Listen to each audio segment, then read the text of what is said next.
Praise the lord. Perfect. యేసుక్రీస్తు ప్రభు వారి ప్రశస్త నామంలో ఈ రాత్రి ఈ ప్రార్థన కూటానికి కూడి వచ్చిన ప్రభు బిడ్డలైన మీ అందరికీ ఇమాన్యుయల్ మినిస్ట్రీస్ తరపున అందరికీ వందనాలు తెలియచేస్తున్నాను. అందరికీ వందనాలు. అలాగే వేదిక మీద ఉన్న పెద్దలు, ఘనులైన దైవ సేవకులు రెవరెండ్ ఆశీర్వాదమయ్య గారికి, అలాగే ఎంబీ చర్చెస్లో ఆయా చోట్ల పనిచేస్తున్న దైవ సేవకులకు, కమిటీ వారికి, ఎంబీ చర్చెస్లో పెద్దలుగా ఉండి సంఘాలు నడిపిస్తున్న దైవ సేవకులందరికీ మా హృదయపూర్వకమైన వందనాలు. అయ్యా, మమ్మల్ని ఆహ్వానించినందుకు మీకు నిండు కృతజ్ఞతలు. ప్రత్యేకంగా చిన్న చింతకుంట అన్నకి, దైవజనులు ఫిలోమాన్ అయ్య గారికి అందరికీ నా వందనాలు తెలియచేస్తున్నాను. ఇమాన్యుయల్ మినిస్ట్రీస్ హైదరాబాద్ యూట్యూబ్ ఛానల్లో దరిదాపుగా 3500కు పైగా వర్తమానాలు ఉన్నాయి. మీకు అవకాశం ఉన్నప్పుడు విని ఆశీర్వదించబడండి. సంఘాలు ఎలా ఉండాలి, కుటుంబాలు ఎలా కట్టుకోవాలి, యవనస్తులు ఎలా బ్రతకాలి, ఇలా అనేక విషయాలు, అనేక కోణాల్లో అందించబడిన వర్తమానాలు మీకు అవకాశం దొరికినప్పుడు దేవుని వాక్యం విని బలపరచబడగలరని ప్రేమతో తెలియచేస్తూ, ఈ రాత్రికాల సమయమందు దేవుడు తన మెల్లనైన స్వరం ద్వారా మనతో మాట్లాడి బలపరుచున్నట్లుగా ఒకసారి అందరూ చేతులు పైకెత్తి 2 చేతులు అల్లాడిస్తూ యేసయ్యకు స్తోత్రాలు చెప్దాం. స్తోత్రం, హల్లెలూయా, హల్లెలూయా, హల్లెలూయా. స్తోత్రం, స్తోత్రం. యేసు నామములో పొంది ఉన్నాం తండ్రి. ఇర్మియా గ్రంథం 31వ అధ్యాయం 10వ వచనం నేను చదువుతాను. అవకాశం ఉన్న బిడ్డలందరూ నేను చదువుతూ ఉండగా నా వెనుక నాతో కలిసి చెప్పాలని ప్రేమతో తెలియచేస్తున్నాను. జనులారా, దీపములలోని వారికి దాన్ని ప్రకటింపుడి. కొంచెం పెద్దగా. ఇశ్రాయేలును చెదరగొట్టిన వాడు వాణ్ణి సమకూర్చి, గొర్రెల కాపరి తన మందను కాపాడునట్లు కాపాడునని తెలియచేయుడి. చదవబడినటువంటి ఈ వాగ్దానం, ఈ వాక్యం మన ప్రాంతాల్లో ఉన్న ఎంబీ చర్చెస్ అన్నిటిలో ఈ వాగ్దానాన్ని దయగల దేవుడు నెరవేర్చునుగాక. గట్టిగా చెప్దాం ఆమేన్. ఈ స్థలంలో ఇర్మియా భక్తుడు అంటాడు, జనులారా, ఈ సంగతి వినండి. ఇశ్రాయేలీయులను చెదరగొట్టిన వాడు ఆయనే ఈ ప్రజలను సమకూర్చి మందను కాపరి సంరక్షించినట్లుగా దేవుడైన యెహోవా ఇక మీదట మిమ్మల్ని సంరక్షించబోతున్నాడు అని ఒక వాగ్దానంతో కూడుకున్న చక్కటి మాట ఇశ్రాయేలు ప్రజలతో దేవుడు మాట్లాడుతున్నాడు. ఇక్కడ వాడబడిన పదజాలం ఏంటంటే, ఇశ్రాయేలీయులను చెదరగొట్టిన వాడు, ఏ దేవుడు చెదరగొట్టాడో ఆ దేవుడే సమకూరుస్తానని నా ప్రజలతో చెప్పండి. దేవుడు మాట్లాడుతున్నాడు. ఒక మాట, దేవుడు ప్రజలను చెదరగొడతాడా? దేవుడు ప్రజలను చెదరగొడతాడా? చెప్పండి. దేవుడు ప్రజలను చెదరగొడతాడా? దేవుడు ఎప్పుడు సమకూర్చేవాడే కానీ చెదరగొట్టేవాడు కాదు.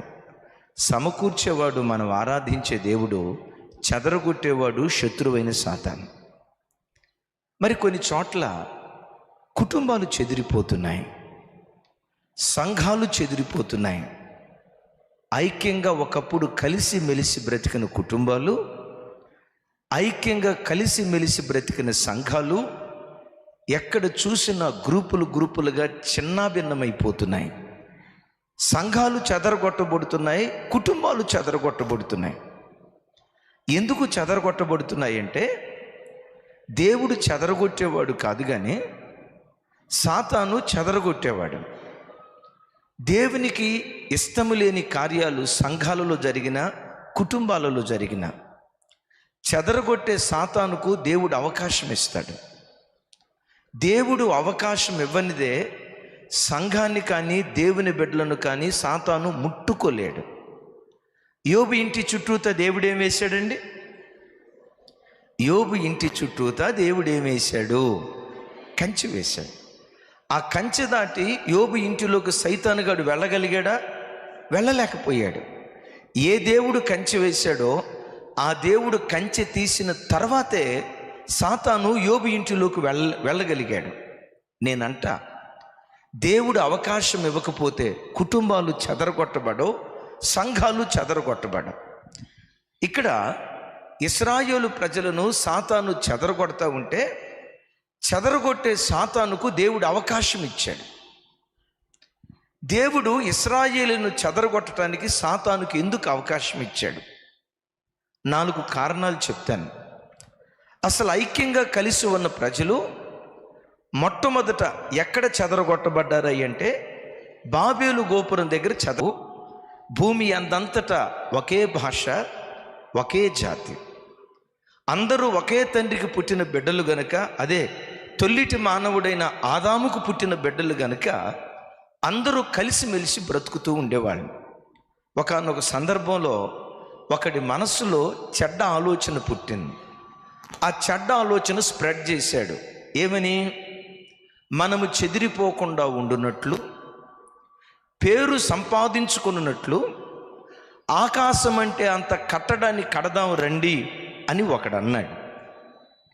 ఎందుకు ఆ కట్టడాన్ని కట్టాలంటున్నాడంటే, నంబర్ 1 మనము చెదిరిపోకుండా ఉండునట్లు, నంబర్ 2 పేరు సంపాదించుకోవటానికి కట్టడాన్ని కడదాము రండి అన్నాడు.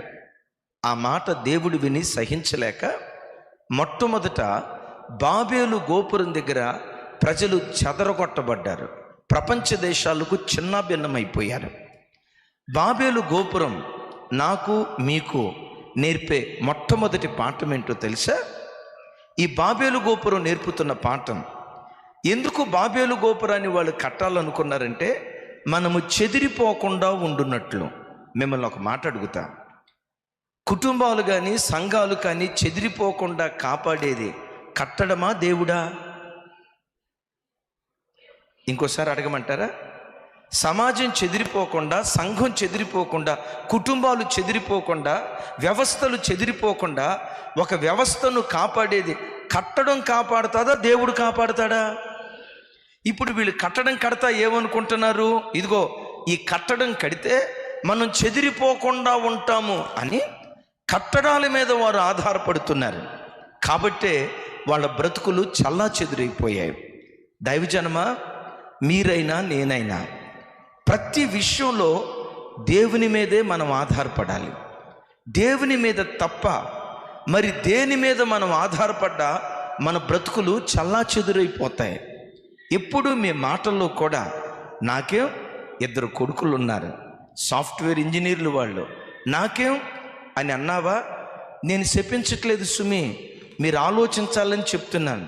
నాకేం 2 కొడుకులు ఉన్నారు, వాళ్ళిద్దరూ సాఫ్ట్వేర్ ఇంజనీర్ అని దేవుడిచ్చిన పిల్లలను బట్టి నువ్వు గర్విస్తూ ఉన్నావనుకో, రేపు వృద్ధాప్యానికి వెళ్ళిన తర్వాత గంజి నీళ్ళు కూడా పోయలేని దౌర్భాగ్యపు స్థితికి వాళ్ళు వెళ్తారు.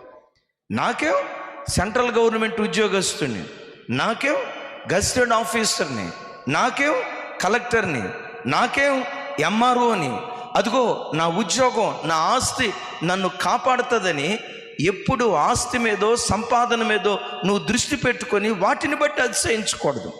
ప్రభు బిడ్డలుగా ఎప్పుడు మన నోట ఉండాల్సిన మాట ఏంటో తెలుసా?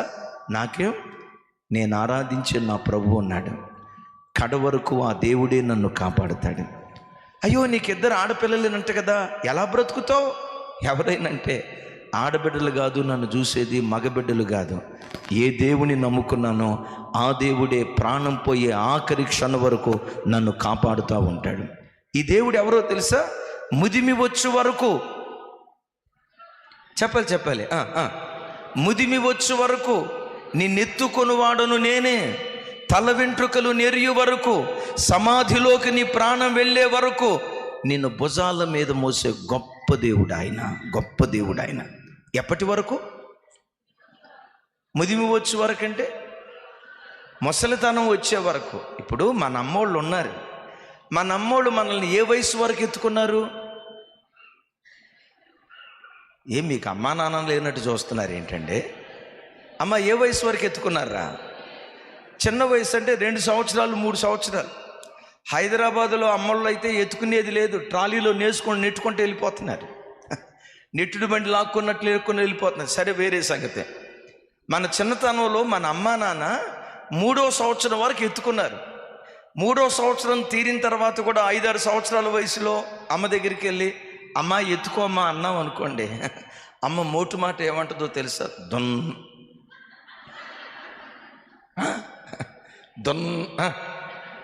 కొద్దిలే. అర్థం కాలేదా? అర్థమైంది కదా, సరే ఆపేస్తా. నడవలేరా దున్న పోతులాగున్నావు అంటది. అమ్మకు మనం ఏ వయసులో భారం అయిపోయాం? 3 వయసు, 4వ సంవత్సరం, 5వ సంవత్సరం. ఈ దేవుడు ఎవరో తెలుసా? తల వెంట్రుకలు నెరియు వరకు, సమాధిలోకి నువ్వు వెళ్ళే వరకు, మరో మాటలో చెప్పాలంటే అప్ టు లాస్ట్ బ్రెత్, చనిపోయే ఆఖరి క్షణం వరకు నీ భర్తకు నువ్వు భారం అవుతావేమో, నీ దేవునికి నువ్వు ఎప్పుడు భారం కాదమ్మా. కడుపును పుట్టిన పిల్లలకు నువ్వు భారం అవుతావేమో, కట్టుకున్న భార్యకు నువ్వు భారం అవుతావేమో, అన్నదమ్ములకు, అక్కచెల్లెలకు, స్నేహితులకు నువ్వు భారం అవుతావేమో. ప్రజలందరికీ భారమైపోయినా చనిపోయే ఆఖరి క్షణం వరకు పక్షిరాజు రెక్కల మీద తన పిల్లలను మోసినట్లుగా చనిపోయే ఆఖరి క్షణం వరకు నిన్ను మోసేవాడు నీవు ఆరాధించే దేవుడు. నీ నమ్మకం ఎప్పుడు ఎవరి మీద ఉండాలి? ఎవరి మీద ఉండాలి? నాకేం 10 ఎకరాల పొలం ఉంది, అలాంటి బుద్ధిహీన మాట రానివ్వద్దు. బైబిల్లో రాయబడిన మాట, జ్ఞాని తన జ్ఞానాన్ని బట్టి అతిశయించకూడదు, శూరుడు తన శౌర్యాన్ని బట్టి అతిశయించకూడదు. అతిశయించువాడు దేనిని బట్టి అతిశయించవలెననగా, భూమి మీద కృప చూపుచు నీతి న్యాయములు జరిగించుచున్న దేవుడైన యెహోవాను బట్టి ప్రతి క్రైస్తవుడు అతిశయించేవాడిగా ఉండునుగాక. చప్పలు కొడతా దేవునికి స్తోత్రాలు చెప్దాం. ఎప్పుడు నీ అతిశయం దేవుడి మీద తప్ప వస్తువు మీద కానీ, వ్యక్తి మీద కానీ, స్థలాల మీద కానీ, కట్టడాల మీద కానీ మన విశ్వాసం ఉంచే వాళ్ళగా కాక, విశ్వాసమునకు కర్త, దానిని కొనసాగించే యేసు వైపు చూస్తూ ఓపికగా ఈ పరుగు పందెంలో పరిగెత్తుదుముగాక. ఈ కట్టడాన్ని కట్టేటప్పుడు వాళ్ళు మాట్లాడుతున్న మాట, నంబర్ 1, మనం చెదిరిపోకుండాన్నట్లు. 2వ మాట ఏమంటాడు? పేరు. తెలుసు కదండి మాట, పేరు సంపాదించుకో.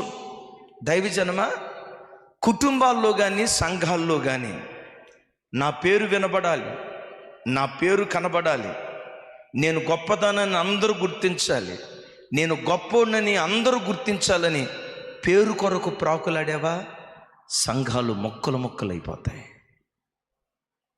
కుటుంబాలు మొక్కలు మొక్కలైపోతాయి. దైవజనులు కానీ, విశ్వాసులు కానీ ప్రతి బిడ్డకు సంఘంలో ఉన్న ప్రత్యక్షత, ఉండాల్సిన ప్రత్యక్షత ఏంటో తెలుసా? మాకొద్దయ్యా పేరు ప్రఖ్యాతులు, మా పేరు కాదయ్యా మారుమోగాల్సింది, మాకు కాదయ్యా మహిమ ఘనత రావాల్సింది. కీర్తనకర్త అంటాడు కదా, మాకు కాదు యెహోవా, మాకు కాదు, సమస్త ఘనత మహిమ ప్రభావాలు నీకు మాత్రమే కలుగునుగాక. చెప్దాం ఆమేన్. ఎప్పుడు నాకు ఘనత రావాలి, నాకు పేరు రావాలి, ఎప్పుడు కోరుకోకు. నీవెంత చేసినా, దేవునికి ఎంత ఇచ్చినా, ఎంబీ చర్చెస్కి నీ ప్రాణమే దారపోసినా, కుడి చేత్తో ఇచ్చింది ఎడం చేతికి తెలియకుండా రహస్యంగా చేయి. రహస్యమందు చూచుచున్న దేవుడు మనకు ప్రతిఫలం ఇవ్వటం ప్రారంభిస్తాడు. ఎట్లా ఉండాలి క్రైస్తవుడు? నన్ను గుర్తించాలి, అందరూ నన్ను పొగడాలి, అందరూ నన్ను ఘనపరచాలి, అందరూ నాకు కుర్చీ వేయాలి, అందరూ నాకు సింహాసనం వేయాలి, నన్ను ఘనుడిగా ఎంచాలని సంఘంలో ప్రజలు వారి పేరు కోరుకొని వారి పేరు కొరకు ప్రాకులాడితే సంఘాలు చెదిరిపోతాయి. ఎప్పుడు యేసయ్య పేరే సంఘములో మారుమోగునుగాక, యేసయ్య ఒక్కడే మహిమపరచబడునుగాక. క్రైస్తవులు ఎలా ఉండాలో బైబిల్లో చూస్తే యేసయ్య ఒక మాట అంటారు, మీరు లోకమునకు ఉప్పై ఉన్నారు అంటాడు. చెప్పండి, ఉప్పుకున్న గొప్ప గుణం ఏంటో తెలుసా? కరిగి మరుగై రుచినిస్తుంది.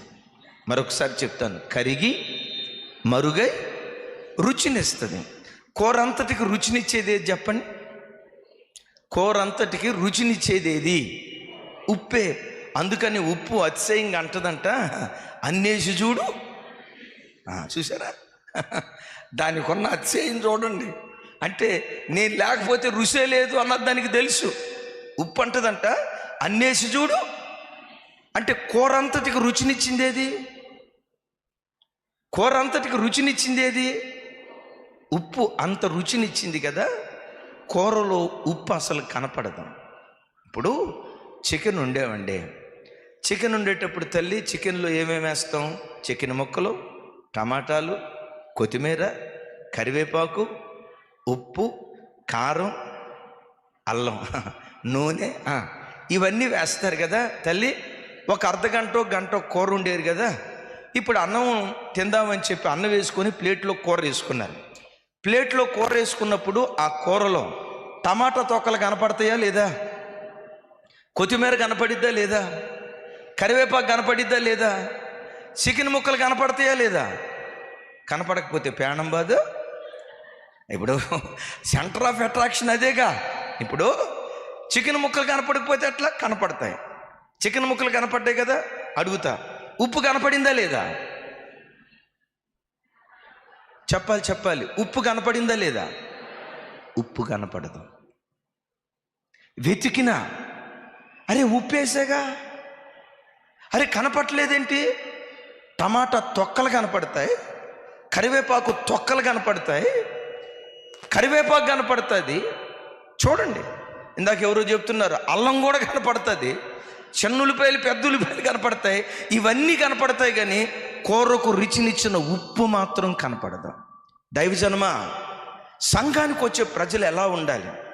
నువ్వు 10 లక్షల రూపాయల కానుక దేవునికి ఇవ్వు గనుక, కుడి చేత్తో చేసింది ఎడం చేతికి తెలియకుండా రహస్యంగా చేయి. రహస్యమందు చూచుచున్న దేవుడు నీకు ప్రతిఫలం ఇవ్వటం ప్రారంభిస్తాడు. కొంచెం గట్టిగా చెప్దాం. మిమ్మల్ని ఒక మాట అడుగుతా, ఎవరైనా దీనికి సమాధానం చెప్తే 1 కోటి రూపాయలు ఇక్కడే గిఫ్ట్ ఇస్తా. చెప్పని వాళ్ళందరూ తలో 10 కోట్ల రూపాయలు నాకు ఇవ్వాలా? ఏంటో చెప్పంటారా? 5 రొట్టెలు 2 చేపలు, 5 రొట్టెలు 2 చేపలు. యేసయ్యకు ఒక చిన్నోడు ఇచ్చాడు కదా. ఆ చిన్నోడిచ్చిన 5 రొట్టెలు 2 చేపలతో 5,000 మంది పురుషుల ఆకలి, స్త్రీల పిల్లల ఆకలి తీర్చాడు కదా. యేసయ్యకు ఆ 5 రొట్టెలు 2 చేపలు ఇచ్చిన ఆ చిన్నోడి పేరేంటి? తెలిసిన వాళ్ళు చేయొద్దండి. 1 కోటి రూపాయలు ఇక్కడే అయ్యగారు చెక్ ఇచ్చేస్తా. చెప్పండి రా తల్లి, ఆ చిన్నోడి పేరేంటి? తెలిసిన వాళ్ళు చేయొద్దండి. సరే, ఆ చిన్నోడు తెలియకపోయాడు, ఇంకొక బంపర్ ఆఫర్. ఎలీషా ప్రవక్తకి ఇంటి మీద మేడగది కట్టి, ఆ మేడగది మీద బల్ల, పీఠం, కుర్చీ, అన్ని దీపస్తంభం అన్నీ ఏర్పాటు చేసిన ఓ మహా గొప్ప తల్లి ఉందే.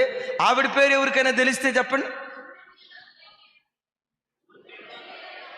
అది ఊరి పేరు తల్లే, గనురాలు, అది పేరా? ఆమె స్టాటస్ అది. ఆ చిన్నోడి పేరు ఎవరికైనా తెలిస్తే చేతులు ఎత్తండి. ఆ శూనేవిరాలి పేరు తెలిస్తే ఎవరైనా చేతులు ఎత్తండి. ఇప్పుడు మీరు నన్ను అడగండి, అయ్యగారు మీకు తెలుసా అని అడగండి, పర్వాలేదు. నాకు కూడా తెలియదు.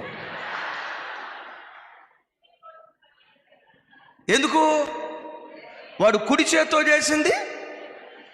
దైవజనమ, ఈరోజు చాలామంది సంఘాల్లో దేవుని కొరకు చేయాలనే మనసు కంటే కూడా పేరు ప్రఖ్యాతుల కోసం ఏదో పలానాయన 1,00,000 రూపాయలు కానుకిచ్చాడని పాస్టర్ గారు ఇక్కడ నిలవబడి శ్రీ శ్రీ శ్రీ శ్రీ శ్రీ శ్రీ శ్రీ శ్రీ ఫిలోమాన్ గారు 1,00,000 రూపాయలు కానుక చర్చికి ఇచ్చాడు అని అంటంతో మనోడి ఛాతి 50 ఇంచులు పెరుగుతుంది. నేనంట, ప్రజలకు తెలిస్తే ప్రభువుకు తెలియదు. ప్రజలకు మరుగైతే అది ప్రభువుకు తెలుస్తుంది.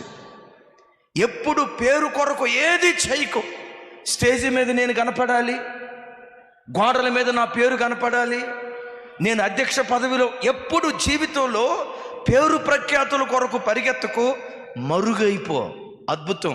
ఎంత మరుగవుతావో అంత వెలుగులోనికి దేవుడు తీసుకొస్తాడు, అంత వెలుగులోనికి తీసుకొస్తాడు.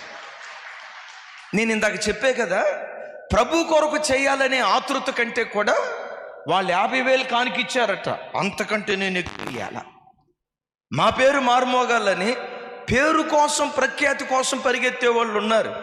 ఒకసారి ఆంధ్ర ప్రాంతంలో పాలకొల్లు ప్రాంతంలో మీటింగ్కి వెళ్ళాను. మధ్యాహ్నం కరెంటు పోయింది, ఎక్కడ ఫ్యాన్లు అక్కడ ఆగిపోయింది. ఏంటో ఫ్యాన్లు ఆగిపోయింది అని చెప్పి అట్లా పైకి చూస్తే రెక్కల మీద ఒక్కొక్క రెక్క మీద ఒక్కొక్క పేరు రాసి ఉంది. ఒక రెక్క మీద అల్లం అని రాసి ఉంది, ఇంకొక రెక్క మీద బెల్లం అని రాసి ఉంది, ఇంకొక రెక్క మీద సుబ్బారావు అని రాసి ఉంది. నాకు అర్థం కాక పాస్టర్ గారిని అడిగాను, అయ్యగారు ఒక రెక్క మీద అల్లం రాశారు, ఇంకొక రెక్క మీద బెల్లం రాశారు, ఇంకో రెక్క మీద సుబ్బారావు రాశారు ఏంటయ్యా అన్న. ఆయన పక్క నవ్వుతా, అయ్యగారు ఈ ఫ్యాన్ ఇచ్చిన ఆయన చేసే వ్యాపారం ఏమో బెల్లం, వాళ్ళ ఇంటి పేరేమో అల్లం, ఆయన పేరేమో సుబ్బారావు. నేను మనసులో అనుకున్నా, ఫ్యాన్ కనిపెట్టేవాడు దేవుందా ఇవాళ 4వ రెక్క కనిపెట్టలా. ఆ 4వ రెక్క కనుక కనిపెడితే దాని మీద ఏం పేరు రాసేవాడో, అమ్మ ఏ పేరు రాసేవాడు? ఇప్పుడు చూడండి, చర్చిలో వాళ్ళ పేర్లు రాస్తే ఇక తిరుగుతానే ఉంటుంది వాళ్ళ ఆత్మ.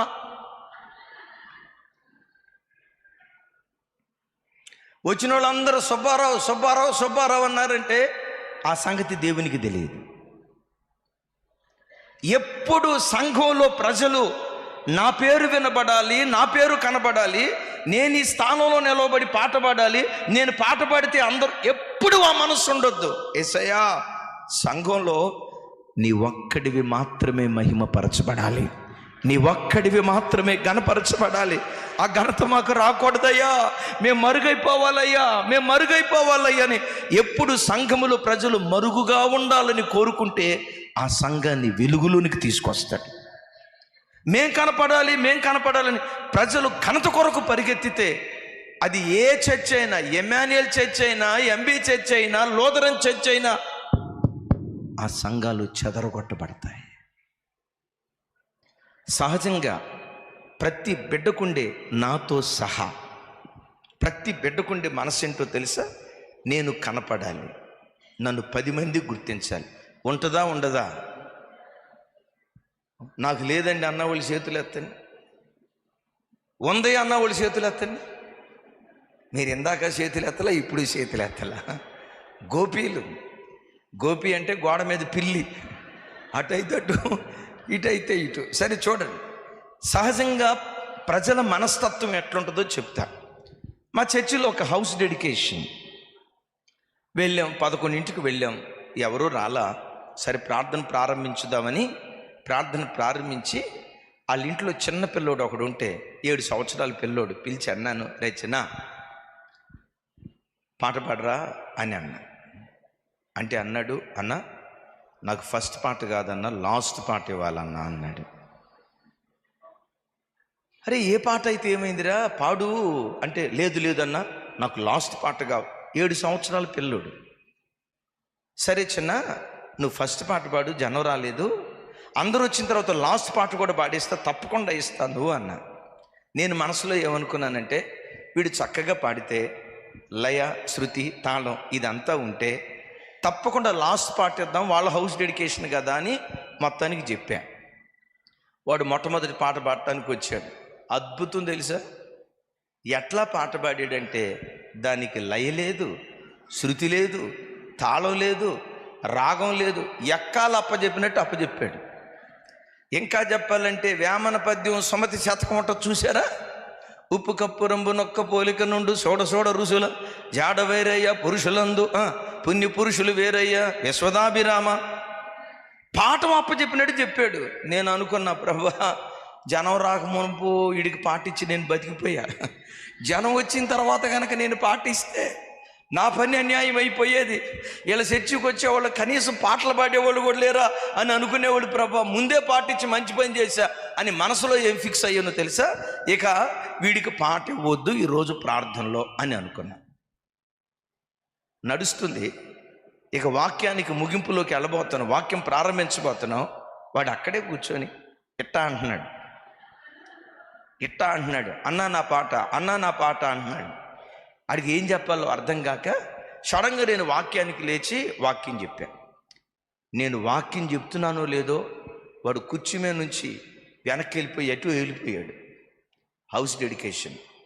సహజంగా ఆ గృహప్రవేశం రిబ్బన్ కట్ చేసేటప్పుడు తలుపు దగ్గర ద్వారబంధం దగ్గర పాస్టర్ గారు ఆ కుటుంబీకులు ఉంటారు కదా, అందరూ ఉన్నారు కానీ వాడు లేడు అక్కడ. అమ్మ బాబుని పిలవండి అన్నాను. వాడేంటో అలిగాడన్నా, ఏడుస్తున్నాడు, ఎందుకో మరి అక్కడ ఉన్నాడు అన్నాడు. రే రారా అని ఇట్లా అన్నా అంటాడు, నేను రాను. వాస్తవంగా మా చర్చిలో నేనంటే 60 సంవత్సరాల పెద్దోళ్ళు కూడా భయపడతారు. వాడు అక్కడుండి అంటాడు, నేను రాను. ఏమైందిరా నీకన్నా? నాకు లాస్ట్ పాట ఇస్తాను, నువ్వు వీలేదన్నా అన్నాడు. అరే ఫస్ట్ పాట పాడేవు కదరా, నీకు లాస్ట్ పాట ఎందుకు అన్నా. జనం వచ్చేది లాస్ట్ పాటకే కదన్నా, నేను పాడిన పాట అందరూ వినాలి కదన్నా. చిన్నపిల్లడికి ఏ మనసు? సంఘంలో అది చావాలి. నేను కనపడాలి, నేను వినపడాలి అనే మనస్సు ప్రజల్లో ఎప్పుడైతే సంఘాల్లో చస్తుందో ఆ సంఘాలు సమకూర్చబడటానికి దేవుడు కృప చూపిస్తాడు. ఏం చేయబడటానికి? మొట్టమొదట బాబేలు గోపురం దగ్గర చెదరగొట్టబడ్డారు, ఇంకా అనేక చోట్ల చెదరగొట్టబడ్డారు. రెండవది, సంఘాలు కానీ కుటుంబాలు కానీ ఎక్కడ చెదరగొట్టబడతాయంటే కుటుంబంలో కానీ సంఘంలో కానీ సరి అయిన నాయకుడు లేకపోతే, నాయకత్వం సరైనది కాకపోతే, సరి అయిన నాయకత్వం లేని చోట గొర్రెలు చెదరగొట్టబడతాయి, సంఘాలు కుటుంబాలు చెదరగొట్టబడతాయి. ఒక మాట చెప్తాను చూడండి, మత్తయి సువార్త అనుకుంటా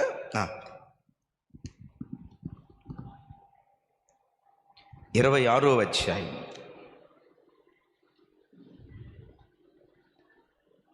మత్తయి సువార్త 26వ అధ్యాయం 31వ వచనం. 31వ వచనం నాతో కలిసి అందరూ చెప్పండి. అప్పుడు యేసు అందరూ వారిని చూచి, ఈ రాత్రి మీరందరూ నా విషయమై అభ్యంతరపడెదరు. గొర్రెల కాపరిని కొట్టుదును, మందలోని గొర్రెలు చెదరిపోవును అని వ్రాయబడి ఉన్నది కదా. క్రైస్తవ సంఘమా, ప్రత్యేకంగా సంఘాలకు నాయకులుగా ఉండే నా తోటి దైవ సేవకులారా, సాతాను సంఘాల మీద దాడి చేసేటప్పుడు గొర్రెల మీద సాతాను దాడి చేయడు.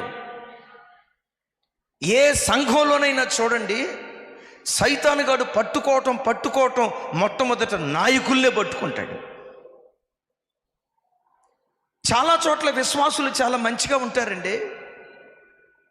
నేను నాయకుడిని కాబట్టి నన్ను నేను ప్రశ్నించుకుంటూ ఈ వాక్యం చెప్తున్నాను. సాతాను ఎప్పుడు గొర్రెలను పట్టుకోడు, విశ్వాసులను పాడు చేయడు. మొట్టమొదట సంఘాన్ని నడిపిస్తున్న కాపరిని, ఇమాన్యుయల్ మినిస్ట్రీస్ ఉందనుకోండి, ఇమాన్యుయల్ మినిస్ట్రీస్కి అధినేత ఎవరో అధినేతను పట్టుకోవాలని చూస్తాడు. ఎంబీ చర్చెస్కి పెద్దగా ఎవరుంటున్నారో ఆ పెద్దను పట్టుకోవాలని చూస్తాడు. ఎందుకో తెలుసా? కాపరిని కొడితే గొర్రెలన్నీ చెదిరిపోతాయి.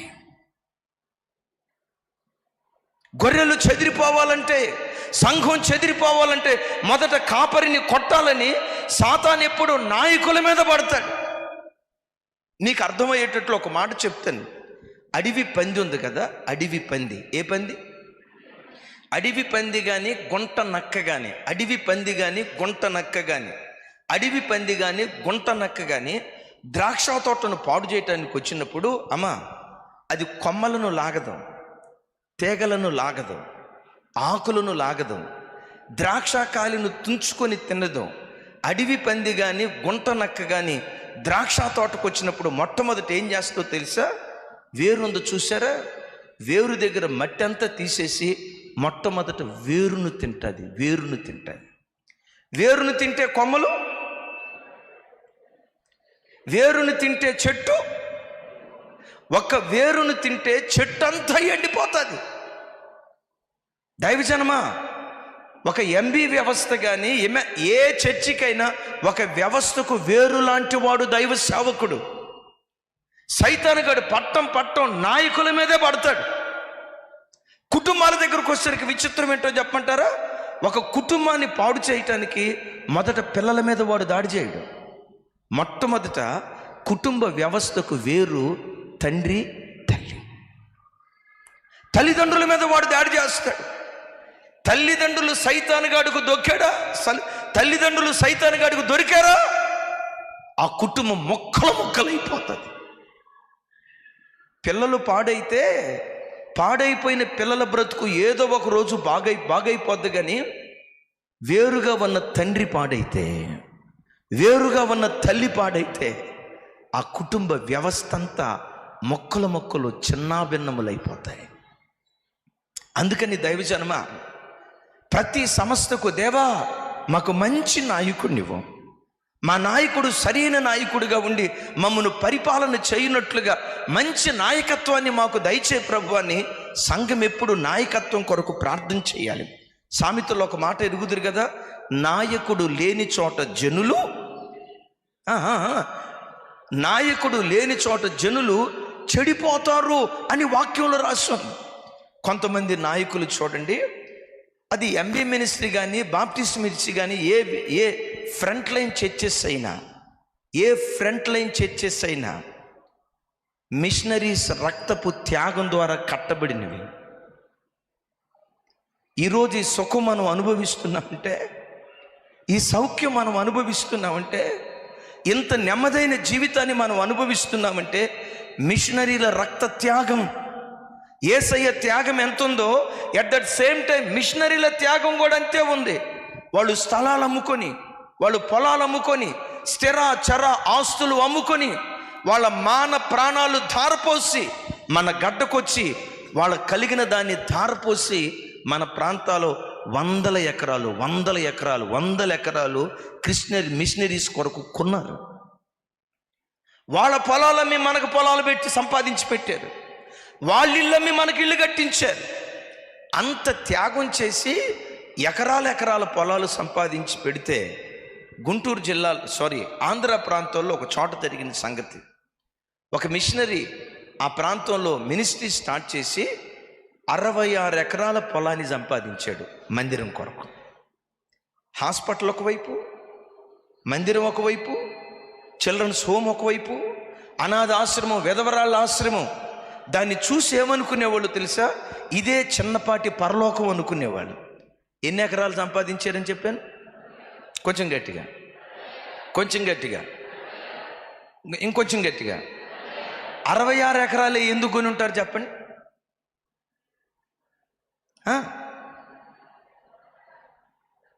అరే, పరిశుద్ధ గ్రంథమైన బైబిల్లో ఎన్ని పుస్తకాలు ఉన్నాయండి? మరి వెంటనే ఎలగాల, ట్యూబ్లైట్ లాగా వెలుగుదా మారిపోదాం అన్నట్టుంటే అట్ట.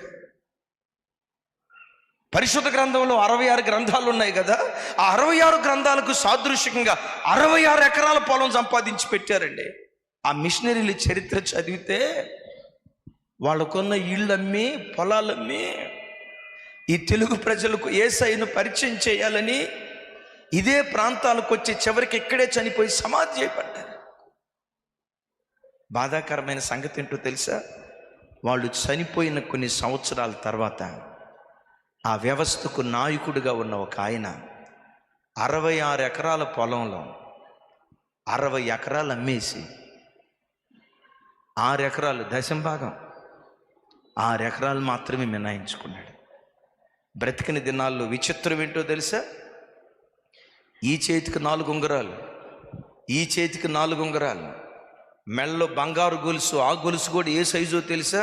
పల్లెటూళ్ళలో బర్రెలకేస్తారే మెడకి, ఆ సైజు బంగారు గొలుసు. ఏ డబ్బులు? మిషనరీస్ డబ్బులవి. వాళ్ళ ఆస్తులమ్మి, పొలాలమ్మి త్యాగం చేసుకొని ఈ తెలుగు ప్రజలకు దేవుని వాక్యం అందించాలనే ఆశతో ఈ ప్రాంతాలకు వచ్చి లక్షలు వాళ్ళ కలిగినంత దారపోస్తే వాళ్ళ రక్తపు పునాదుల మీద క్రైస్తవ్యంలో కొంతమంది నాయకులు వాళ్ళ రక్తపు పునాదుల మీద విలాసాలు అనుభవిస్తున్నారు, కోట్లకు పడగెత్తుతున్నారు. దేవుని మందిరానికి చెందిన ప్రాపర్టీస్ అమ్ముకొని వీళ్ళకు కోట్లకు పడగెత్తుతున్నారు. సరిగ్గా అదే జరిగింది. ఆయనకి బంగారం అంటే మహాపిచ్చి. చనిపోయాడు. చనిపోయేటప్పుడు పిల్లలతో చెప్పాడట, రే నాయనా, నన్ను సమాధి చేసేటప్పుడు నా ఒంటి మీద బంగారం పొరపాటును తీయొద్దు, బంగారంతోనే నన్ను సమాధి చేయండి అని చెప్పారు. ఈ వేలుకు 4 ఉంగరాలు, ఈ వేలుకు 4 ఉంగరాలు. అదే స్థితిలో సమాధి చేయబడ్డాడు. సమాధి చేసేటప్పుడు ప్రజలు చూశారు, అందరూ వెళ్ళిపోయారు. మధ్యరాత్రి ఏం జరిగిందో తెలుసా? దొంగోళ్ళు వచ్చారు. దొంగోళ్ళు వచ్చి ఆ సమాధిని దవ్వి సమాధి పెట్టెలో ఉన్న అయ్యగారిని బయటకు తీసి మెడలో ఉన్న బంగారు గొలుసు బాగానే తీసేశారు. ఈ ఏలుకున్న ఉంగరాలు రావుగా, వేళ్ళు ఉబ్బిపోయి ఉంటాయి కదా. విచిత్రం చూడండి, ఆ వేళ్ళుకున్న ఉంగరాలు బయటకు తీస్తూ ఉంటే, లాగుతూ ఉంటే రాకపోయేసరికి తెచ్చుకున్న కత్తితో గొడ్డలతో వేళ్ళు నరికారు. నరుగుతూ ఉంటుండగా కొన్ని ఉంగరాలు తీసేలోపు అటువైపు నుంచి అలికిడి, అమ్మో ఎవరో మనుషులు వస్తున్నారని చెప్పి బయటకు తీసిన ఆ శవాన్ని అట్లాగే వదిలిపెట్టి ఈ దొంగలు పారిపోయారు. వచ్చింది మనుషులు కాదు, వీధి కుక్కలు వచ్చాయి. కుక్కలు వచ్చి ఏం చేసాయో తెలుసా? ఈ దైవజనుడి మాంసాన్ని పీక్కు తిన్నాయి.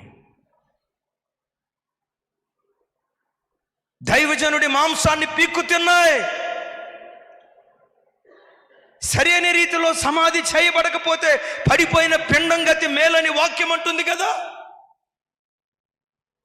సమాధికి కూడా నోచుకోక తెల్లారొచ్చి చూస్తే ఎముకలు గూడు తప్ప రూపురేఖలు లేకుండా మరలా తిరిగి సమాధి చేశారు. దైవజనులారా, నేను ఒక దైవజనుణ్ణి. విశ్వాసుల రక్తంతో విలాసాలు అనుభవించొద్దు. మిషనరీ సంపాదించి పెట్టిన ఆస్తిపాస్తులు నమ్ముకొని మీ పిల్లలకు కోట్ల రూపాయల ఆస్తి సంపాదించి పెట్టదు. అలా చేస్తే డబ్బు కావాలంటే సావెందుకు, ఇంకో కోణంలో వెళ్ళి డబ్బు సంపాదించుకో. మిషనరీస్ డబ్బుతో విలాసాలు అమ్ముకుంటూ శాపగ్రస్తులైన సేవకులు లోకంలో ఎంతోమంది ఉన్నారు. నేను నమ్ముతున్నా, దేవుడు మీ అందరిని ప్రేమించి మంచి దైవ సేవకులను ఆశీర్వాదంగా దేవుడు మీకు ఇచ్చాడు. దేవుడు వారిని బలపరిచి తన మహిమ కొరకు వాడుకొనును గాక. ఇక్కడున్న దైవ సేవకులందరినీ దేవుడు తన మహిమ కొరకు వాడుకొనును గాక. చప్పలు కొడుతూ దేవునికి స్తోత్రాలు చెప్దాం. గట్టిగా హల్లెలూయా. మరోసారి చెప్దాం, హల్లెలూయా. దైవజనమ, ఆలోచించండి. నాయకత్వం మీద సైతానుగాడు దాడి చేస్తాడు. మరలా చెప్తున్నా, కుటుంబానికి తల్లి నువ్వు నాయకురాలివి, తండ్రి నువ్వు నాయకుడివి. నీ మీదే నీ పిల్లల వ్యవస్థ ఆధారపడి ఉంటుంది. బైబిల్లో ఒక మాట రాసి ఉంది, నాతో కలిసి మాట చెప్పండి. వేరు పరిశుద్ధమైతే కొమ్మలును పరిశుద్ధములే. పెద్దగా చెప్పండి. కొమ్మలు పరిశుద్ధంగా ఉండాలంటే ముందు ఏది పరిశుద్ధంగా ఉండాలి? వేరు పరిశుద్ధమైతే కొమ్మలును, వేరు కుళ్ళిపోతే, వేరు చెడిపోతే, వేరు పాడైపోతే, అంటే గమనించండి, ఆ చెట్టు యొక్క భవిష్యత్ అంతా దేని మీద ఆధారపడి ఉంది? వేరు మీదే ఆధారపడి ఉంది. అయ్యా, అమ్మా, నా వైపు చూడు. నీ పిల్లలు కొమ్మల్లాంటి వాళ్ళు. నీ ఇల్లు ఒక వృక్షంతో పోల్చుకుంటే కొమ్మల్లాంటి పిల్లలు పచ్చగా ఉండాలంటే వేరులాంటి నీవు, వేరులాంటి తండ్రిగా తల్లిగా ఉన్న నీవు ఎంత నీతిగా బ్రతుకుతావో, ఎంత భక్తిగా బ్రతుకుతావో, ఎంత యథార్థంగా బ్రతుకుతావో, నీవు చక్కగా ఉంటే, వేరు పరిశుద్ధంగా ఉంటే కొమ్మలు పరిశుద్ధంగా ఉండటానికి దేవుడు కృప చూపించును గాక. మరలా అడుగుతున్నాను, సాతాను దాడి చేయటం దేని మీద దాడి చేస్తాడు చెప్పాలి? వేరు ఎంత ప్రాముఖ్యమైనదో చెప్తాను. ఆ ప్రాంతంలో ఒకడు దొంగోడు ఉన్నాడంట. ఆ దొంగోడికి పెళ్లి వయసు వచ్చింది. తల్లిదండ్రులు అన్నారు, రేపు పెళ్లి చేసుకోరా అన్నారు. వాడేమన్నాడు తెలుసా? పెళ్లి చేసుకుంటాను, మీరు అమ్మాయిని చూడండి అన్నాడు. ఓరు అమ్మాయి ఎట్టుండాలరా? ఎర్రగుండాలా, నల్లగుండాలా, తెల్లగుండాలా, పొట్టిగుండాలా, పొడుగుండాలా, సాఫ్ట్వేరా, హార్డ్వేరా, సాఫ్ట్వేరా, ఏ వేర్ అయి ఉండాలరా అన్నారు. వాడన్నాడు, వాడితో నాకు సంబంధం లేదు, నేను దొంగని, నేను పెళ్లి చేసుకోబోయే అమ్మాయి గజ దొంగ అయి ఉండాలి. అట్లాంటి గజ దొంగ ఎక్కడన్నా ఉంటే ఎతికి పట్టని అన్నాడంట. తల్లిదండ్రులు అన్నారంట, ఒరే ఇదే మాయిదారి రోగంరా నీకు, గజ దొంగని ఎక్కడ పట్టుకొని వస్తావురా? ఏ ఇంటికన్నా వెళ్ళి మీ అమ్మాయి ఏం చదువుకుంది, మీ అమ్మాయి ఎక్కడ ఉద్యోగం చేస్తుందని అడుగుతాం, కానీ మీ అమ్మాయి దొంగదేనా, మీ అమ్మాయి దొంగతనం చేస్తుందా ఆ మాట అంటే చెప్పు తీసుకొని కొడతారా? మేము చూడం, నువ్వే చూసుకోరా అన్నారంట. సరే ఒకరోజు వాడు గద్వాల గదయ్య గారు, ఇది గద్వాల ప్రాంతంలో ఎక్కడో దొంగతనానికి వచ్చాడు, దొంగతనం చేశాడు. మొత్తానికి బస్సు ఎక్కాడు. బస్సు ఎక్కిన తర్వాత ఇక బస్సు ఎక్కేటప్పుడు పర్సు జేబులో పెట్టుకున్నాడు, అంతా చెక్ చేసుకున్నాడు. ఇక సీట్లో కూర్చున్నాడు. ఈలోపు కండక్టర్ వచ్చాడు, టికెట్ టికెట్ టికెట్ టికెట్ అంట. టికెట్ ఎక్కడికి అన్నాడు. ఇదిగో పలానా చోటకని చెప్పి జేబులో చేయబెట్టి పర్సు దిగిపోయాడు. విచిత్రం, పర్సు లేదు. పర్సు ఏమైపోయిందని మొత్తం చెక్ చేశాడు. చెమటలు పడుతున్నాయి. కండక్టర్ అంటాడు, టికెట్ టికెట్. సార్ పర్సు బస్సులో ఎక్కేటప్పుడు ఉంది సార్, ఏడుకొచ్చేలోపు ఏమైపోయిందో అర్థం కావట్లేదని ఇప్పుడు నాకు పట్టినట్లుగా నేను చెమటలు పడతాను. చెమటలు పడతా ఉంటే అర్థం కాక అటు ఇటు బస్సులో కలయి చూస్తూ ఉన్నాడు. ఆ ముందు స్త్రీలకు మాత్రమే కేటాయించిన సీట్లలో కూర్చుని అక్కోళ్ళు ఉన్నారు కదా, వాళ్ళ మధ్యలో నుంచి ఒక అమ్మాయి అంటుందంట, ఇట్లా అంటుందంట. ఏమిట్లా అంటున్నావంటే, వీడు డైరెక్ట్గా అమ్మాయి దగ్గరికి వెళ్ళాడు. మారు మాట మాట్లాడకుండా నన్ను పెళ్లి చేసుకుంటావా అన్నాడంట. ఆ అమ్మాయి అందట, నువ్వు దొంగోడు అయితే పెళ్లి చేసుకుంటా కానీ నీలాంటి అమాయకుడిని పెళ్లి చేసుకోనందంట. ఓ పిచ్చిదాన్ని, నేను అమాయకుడిని కాదే, నువ్వు దొంగతనం చేసిన పర్సు నేను దొంగతనం చేసిందేనే అంటే అప్పుడు అందంట, నేను ఫస్ట్ నుంచి నాకున్న డ్రీమ్ ఏంటో తెలుసా? ఆ అమ్మాయి అంటుందంట. ఆ అమ్మాయి డ్రీమ్ ఏంటంటే, నేను గజ దొంగనైతే నా కాబోయే భర్త దొంగ అయి ఉండాలి. ఆడు దొంగ, నేను. మొత్తానికి దొంగకి గజ దొంగకి పెళ్ళయింది. పెళ్ళయిన తర్వాత వీళ్ళిద్దరే మాట్లాడుకుంటున్నారు తెలుసా, మనం దొంగోళం అయితే అయ్యాం, నువ్వు గజ దొంగవైతే అయ్యో మనకు పుట్టుబోయే పిల్లలు మాత్రం దొంగలు కాకూడదు, వాడు దొర కావాలా. సంఘమా, ఆది నుండి సాతాను కాపరులను కొట్టాలని చూస్తాడు. రెండవది, కుటుంబానికి తండ్రిని తల్లిని వేరును పాడు చేయాలని చూస్తాడు. అందుకని ఒక మాట అంట, వివేకము కలిగిన నాయకురాలిగా, వివేకము కలిగిన నాయకుడిగా నీ కుటుంబంలోనూ నిలవబడు, నీ వంశవృక్షమంతా నీ ద్వారా బ్రతకటానికి దేవుడు కృప చూపిస్తాడు. గట్టిగా చప్పట్లు కొడుతూ స్తోత్రాలు చెప్దాం. మూడవది, చెదిరిపోవటానికి కలిగిన కారణం, నంబర్ 1 సదుద్దేశం లేకపోవటం, నంబర్ 2 సరి అయిన నాయకుడు లేకపోవటం, మూడవది సమాధానం లేకపోవటానికి కారణం. చూడండి ఆ మాట.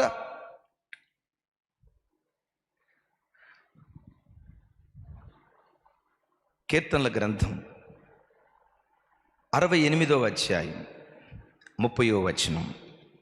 68:30 68:30 నేను చదువుతాను, నాతో కలిసి మాట చెప్పండి. 68:30 కొంచెం నాతో కలిసి అందరూ చెప్పండి. రెల్లులోని మృగమును, ఆంబోతుల గుంపును, దూడల వంటి జనమును లొంగి వెండి కడ్డీలు తెచ్చినట్లుగా వారిని గద్దింపము. కలహప్రియులను ఆయన చెదరగొట్టి ఉన్నాడు. కొంచెం గట్టిగా, ఎవరిని చెదరగొట్టి ఉన్నాడు? మరోసారి చెప్పాలి, ఎవరిని చెదరగొట్టి ఉన్నాడు? ఎలాంటి సంఘాలు చెదరగొట్టబడతాయి? చెప్పాలి, ఎలాంటి సంఘాలు చెదరగొట్టబడతాయి? ఎలాంటి కుటుంబాలు చెదరగొట్టబడతాయి? ఏ సంఘములోనైతే కలహప్రియులు ఉంటారో, ఏ కుటుంబంలోనైతే కలహప్రియులు ఉంటారో, కలహప్రియులున్న కుటుంబాలు, కలహప్రియులున్న సంఘాలు చెదరగొట్టబడేటువంటి ప్రమాదం ఉంది. నేను ఇప్పుడు ఈ మాట చదివినప్పుడు కాస్త విచిత్రం అనిపించింది. ఏ ప్రియులు అంట వీళ్ళు? భోజన ప్రియులనే మాట మనం విన్నావా లేదా? వీళ్ళే ప్రియులు. కొంచెం గట్టిగా చెప్పాలి. మాంస ప్రియులు అనే మాట విన్నారా లేదా? వెనకపాటు ఏంటంటే, మన బ్లడ్ అదేగా. ఇజ్రాయిల్ ద్వారా దేవుడు మనకిచ్చిన గొప్ప కృపావరం అదే. ఒకరోజు ఒక అక్క చెప్తున్నారు, అన్నయ్య ఆదివారం మాంసం లేకపోతే ఆదివారంలాగా ఉండట్లేదు అన్నయ్య. అంటే ఆదివారం బెస్ట్ ఫినిషింగ్ ఏంటంటే విత్ సరే, ఏదైనా విచిత్రం చూడండి. మాంసప్రియులను చూసాం, గమనించండి. భోజన ప్రియులను చూసాం, మద్య ప్రియులను చూసాం. వీళ్ళు ఏ ప్రియులయ్యి అంటే ఏ ప్రియులు? వీళ్ళు కలహ ప్రియులుగా బ్రతుకుతున్నారట. దైవజనమ, సంఘానికి వచ్చే ఏ బిడ్డ కూడా కలహ ప్రియుడిగా బ్రతకూడదు. జకర్యా గ్రంథంలో రాసి ఉంటుంది, సమాధానమును సత్యమును ప్రియముగా ఎంచుడి అని రాసి ఉంటుంది. నాతో కలిసి ఈ మాట చెప్పండి. సమాధానమును, సౌండ్ పెంచాలి, సత్యమును ప్రియముగా ఎంచుడి. కొంచెం గట్టిగా. ఎట్లా ఎంచాలి? ఎప్పుడు సంఘంలో ప్రతి బిడ్డ కలహప్రియుడిగా ఉండకూడదు, సమాధాన ప్రియుడిగా ఉండాలి. చప్పట్లు కొట్టు స్తోత్రాలు చెప్దాం. కొన్ని చోట్ల ఏం జరిగిద్దో తెలుసా? ఒక చోట ఒక సంఘంలో జరిగిన దౌర్భాగ్యపు విషయం ఏంటో చెప్పమంటారా? ఆ ఆదివారం చర్చిలో నాన్ వెజ్తో భోజనాలు పెట్టారంట, మాంసంతో భోజనం పెట్టారంట. మాంసం మొక్కల దగ్గర గొడవై సంఘం 3 ముక్కలు అయిపోయింది. మాంసం ముక్క దగ్గర గొడవై సంఘం 3 ముక్కలు అయిపోయింది. ఎందుకో చెప్పమంటారా? కలహప్రియులు. మాంసం ముక్క దగ్గర గొడవ ఎట్లయిందిరా అని చెప్పి ఆలోచిస్తే తెలిసిన విషయం ఏంటంటే, ఆ భోజనం వడ్డించుకుంటా వెళ్ళేటప్పుడు, కూర వేసుకుంటా వెళ్ళేటప్పుడు ఒక ఆయన వడ్డించేటప్పుడు అంట, విచిత్రం చూడండి, అటు ఆయనకు 9 ముక్కలు వేసాడంట, ఇటు ఆయనకి 7 ముక్కలు వేసాడంట, ఇటు ఆయనకి 10 ముక్కలు వేసాడంట, మధ్యలో ఉన్న ఈ వ్యక్తికి మాత్రం 3 ముక్కలే వేసాడంట. ఎప్పుడైతే అంటే చూడండి, ఇక భోజన పంక్తిలో కూర్చొని వాళ్ళకి ఎన్ని ముక్కలు పడ్డాయి, వీళ్ళకి ఎన్ని ముక్కలు పడ్డాయి, వీళ్ళకి ఎన్ని ముక్కలు పడ్డాయి, ఈ బ్యాచ్. ఇక మధ్యలోంచి సడన్గా లేచాడంట, చర్చిలో నాకు అవమానం జరిగింది, నేను చర్చిలో సీనియర్ మోస్ట్. A most? నా వైపు చూడాలి. A most? అమ్మ, ఉన్నది ఉన్నట్టు చెప్పమంటారా, పై మాటలు చెప్పి వెళ్ళమంటారా? అమ్మ, ఉన్నది ఉన్నట్టు చెప్పమంటారా? మీరు చెప్పమన్నా చెప్పమనకపోయినా నేను ఉన్నది ఉన్నట్టే చెప్తా. మీరేమనుకుంటే నాకెందుకు? మీరు జెర్మియా పాస్టర్ గారు మంచోడన్నా నాకెందుకు, చెడ్డోడన్నా నాకెందుకు? నేను చెప్పే వాక్యం నా దేవుని సంతోషపరచాలి. ప్రజలను సంతోషపరిచే బోధ చేస్తే నేను దైవ సేవకుడే కాదు. మీ ప్రశంస నాకెందుకు? అబ్బాయి గారు భలే చెప్పారు, మీరు పొగట్టు నాకెందుకు? నేను సరి అయిన వాక్యం చెప్పానో లేదో నా ప్రభు సంతోషిస్తే చాలు. రైట్. ఇప్పుడు అసలు విషయానికి వస్తాను. ఏ సంఘంలోనైనా పాత విశ్వాసుల ద్వారా సంఘంలో సమస్యలు ఉంటాయో, కొత్త వాళ్ళ ద్వారా సమస్యలు ఉంటాయో చెప్పండి.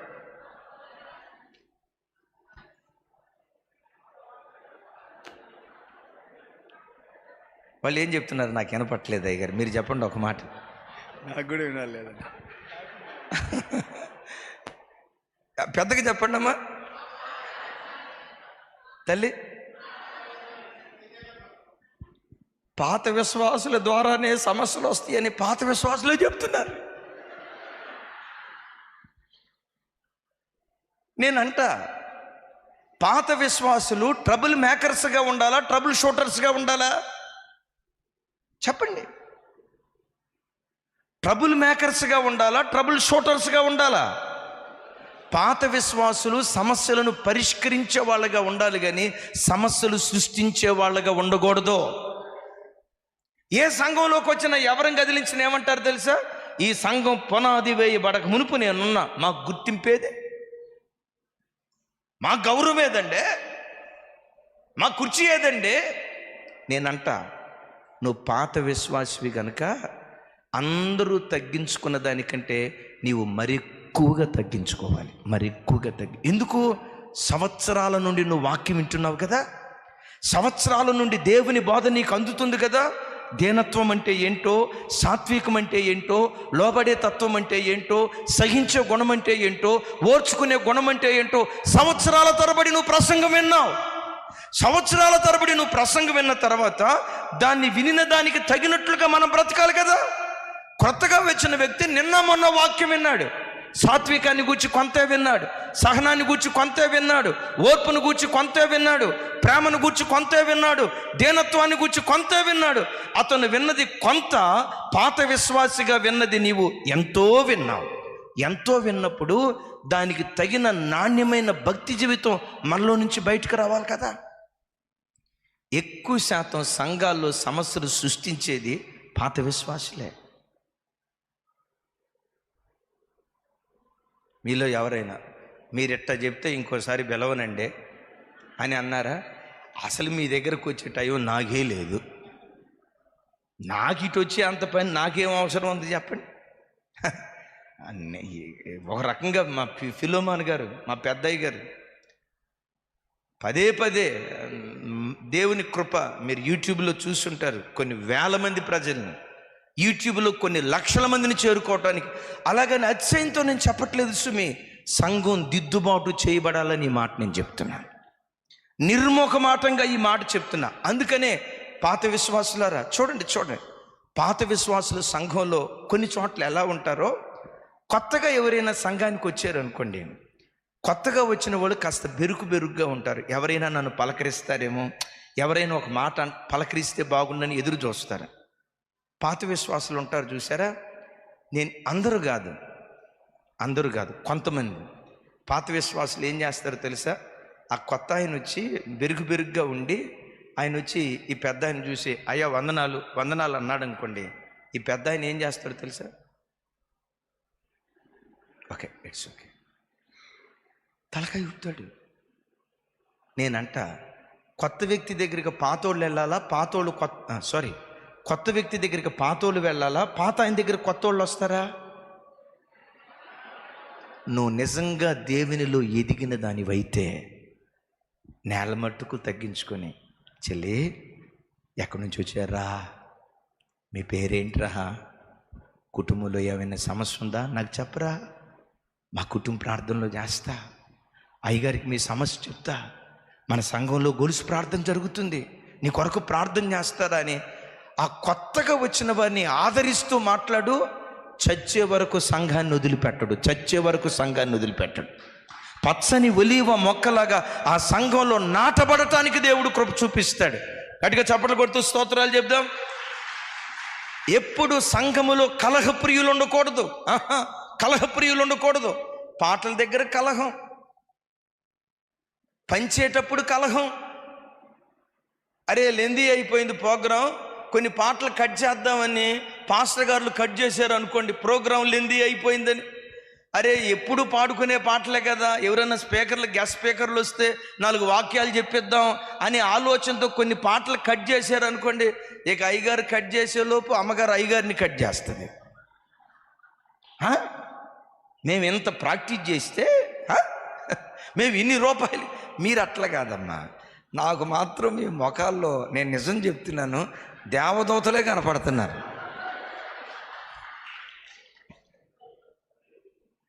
చూడండి, వాళ్ళు సపోర్ట్లు కొట్టట్లా అంటే సిస్టర్స్ ఏదో మీకు కొంతమంది ఎట చూస్తున్నారంటే, స్టేజ్ దగ్గర మా ఆవిడ దేవదూతేనన్నా, వాళ్ళు ఎప్పటికీ దేవదూతలేనయ్యా. దేవుడు తప్పకుండా రైట్, యేసయ్యకి మహిమ కలుగును గాక.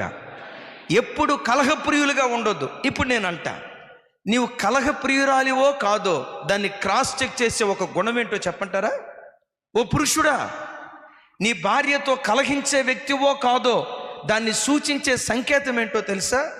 మనుషులుగా ఉప్పు కారం తినే మన బ్రతుకులో తప్పకుండా కోపం ఉంటుంది. ఉంటుందా?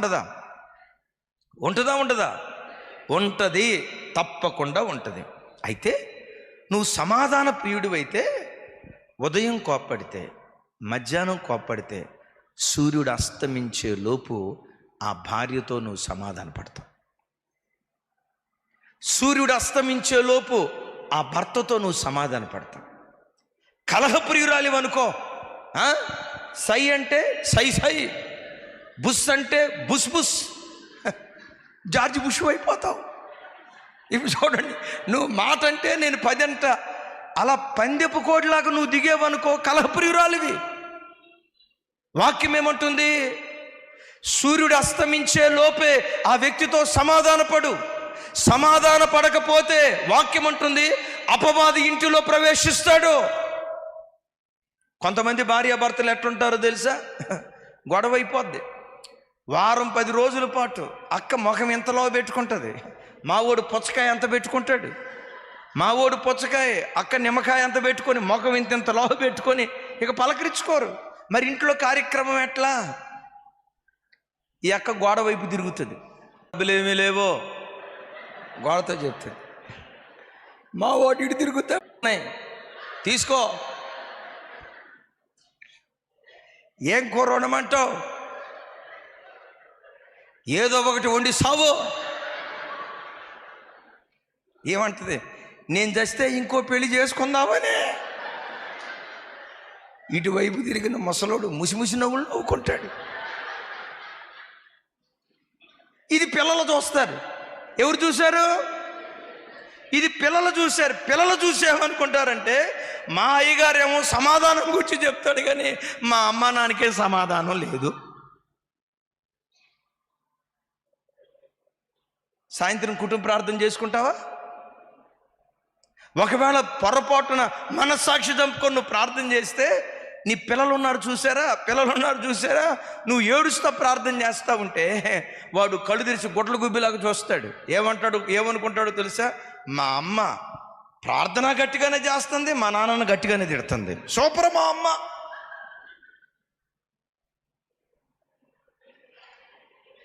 నీ భక్తి బిడ్డ దగ్గర పల్చనైపోతుంది, నీ విశ్వాసం బిడ్డ దగ్గర పల్చనైపోతుంది. దైవజనమా, నువ్వు సమాధాన ప్రియురాలివైతే మనుషులు కోపాలు వస్తాయి, సంఘంలో ఉండేటప్పుడు కూడా మనస్మర్థలు వస్తాయి, వివాదాలు వస్తాయి. వివాదాలు పొడిగించుకుంటూ వెళ్ళరు. సూర్యుడు అస్తమించే లోపే ఆ వ్యక్తితో సమాధాన పడే గుణం ఉంటే అద్భుతం తెలుసా? ఆ సంఘ గోత్రాల వారు కదా, ఆది కాండములోనే 2 గోత్రాల వారిని దేవుడు చెదరగొట్టాడు. ఏ గోత్రాలను చెప్పండి, తెలీదా? సరే చూడండి, ఆదికాండం 49వ అధ్యాయం. ఆదికాండం 49వ అధ్యాయం 5వ వచనం నుంచి 7వ వచనం వరకు.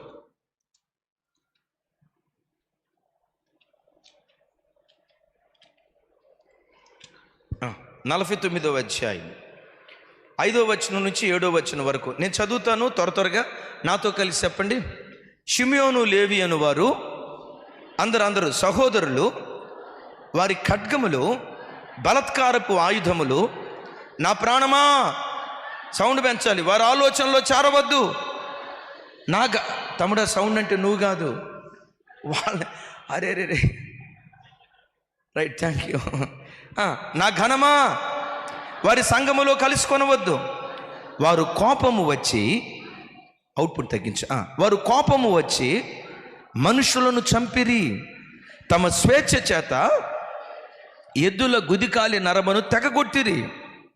వారి కోపము వేండ్రమైనది, వారి ఉగ్రత కఠినమైనది. అవి శపించబడును.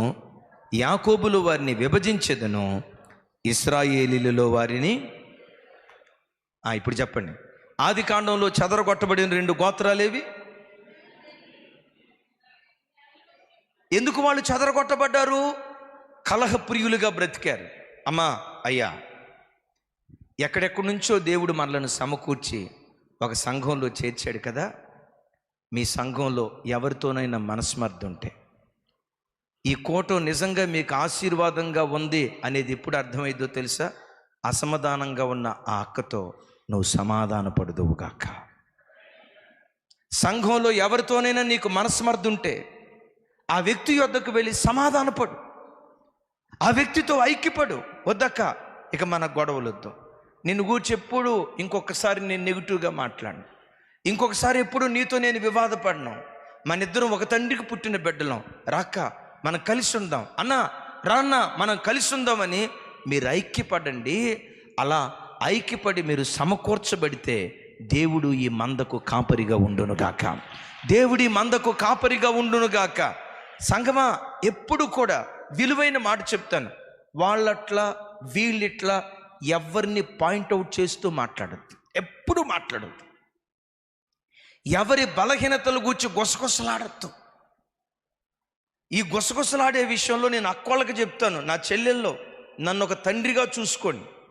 సొంత అన్నగా చెప్తున్నాను. కొంతమంది స్త్రీలకు రెండో పని ఉండదు. అక్కో సిస్టరా, వాళ్ళ ఆయన ఏం చేశాడో తెలుసా, వాళ్ళ అమ్మాయి పలానోడుతూ వెళ్ళిందంట, వాళ్ళ అబ్బాయి హైదరాబాదులో ఈ పాడు పని చేశాడంట. నిజంగా నువ్వు తల్లి లాంటి మనసు కలిగిన దానివైతే, ఎవరి పిల్లలైనా పాడైపోయారన్న వార్త నువ్వు వింటే, నీ మనసు తల్లి మనసు అయితే అక్కడే మోకరించి, నీ పిల్లలు పాడైతే తల్లిగా ఎట్లా అల్లాడుతావో వాళ్ళ మార్పు కొరకు నువ్వు అల్లాడుతూ ప్రార్థన చేయటం ప్రారంభిస్తావు. నా వైపు చూడండి, దేవుడు ఈ వేలిచ్చింది. అమ్మా నా వైపు చూడండి రా, దేవుడు ఈ వేలిచ్చింది ఆ కిట్టట, వాళ్ళ ఆయన ఇట్టట, వాళ్ళ అబ్బాయి ఇట్టట అని ఎవరినో పాయింట్అవుట్ చేయటానికి కాదు. ఈ వేలు ఎందుకు ఇచ్చాడో తెలుసా? కుటుంబంలో రకరకాల సమస్యలతో కన్నీరు మున్నీరుగా ఏడుస్తున్న బ్రతుకులు ఎన్నెన్నో. ఈ వేలు ఎందుకు ఇచ్చాడో తెలుసా?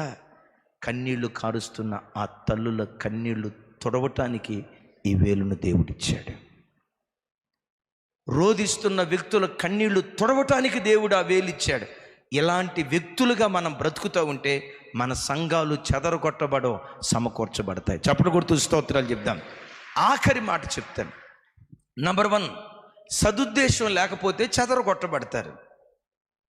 నంబర్ 2, ఇందాక మనం విన్నాం కదా, చెప్పండి. Thank you. ఇప్పుడు విన్నాం కదా, సమాధానం లేకపోతే చెదరగొట్టబడతాం.